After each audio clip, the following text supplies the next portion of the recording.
Hello everyone, welcome to ClassFly lectures. First of all, let me explain how we take the sum of first 10 numbers.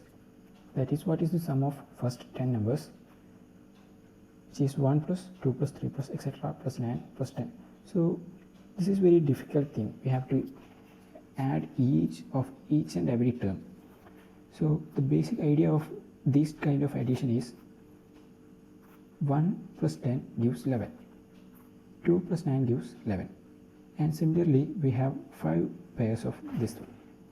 Okay, we have 5 pairs, and s, another thing, s is equal to, this is sigma summation, sigma n equal to 1 to n equal to 10. Since n is equal to 10, here we have 10 numbers, sigma n is equal to 1 to 10 n.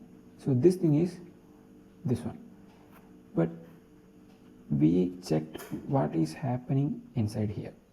So we got 5 pairs and then check. Now 11 into 5, this is the sum. So what is 11? Here 11 is 10 plus 1. Similarly 5 is 10 divided by 2. And what is 10 here? 10 is n plus 1. Okay, 10 is n. Therefore s is equal to therefore s is equal to n into n plus 1 divided by 2. So this is summation. Here the variation is 1 unit. Variation is delta is equal to 1 unit. We have 0, then it's 1, and then it's 2. It is varying by 1 unit each and every time. What if the delta tends to 0? That is, delta is equal to 0.00001 etc. like that. Then we have to find some other.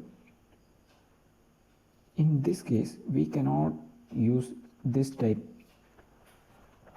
When the variation delta is like this, we cannot choose a method similar to this one. Here delta was 1, so we got n is equal to 10. Okay, this is delta is equal to 1, and if delta is equal to this like values, the n will be very large number. Okay, so the delta is dx. Okay, so when delta tends to dx, we have to use some other techniques, and this technique is called integration, right? And the symbol is integral. Okay, also there are 2 types of integral, and first one is definite integral, in which there are limits. There exist some limits to the integration, which is integral a to b f of x dx is equal to g of x, and we have to apply the limits a to b, that is g of b minus g of a, upper limit minus lower limit. Okay, this is the first one.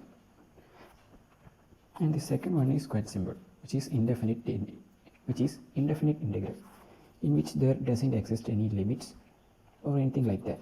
Simply we have to integrate f of x dx is equal to g of x. Also we have to add a constant term. Here c is the constant term.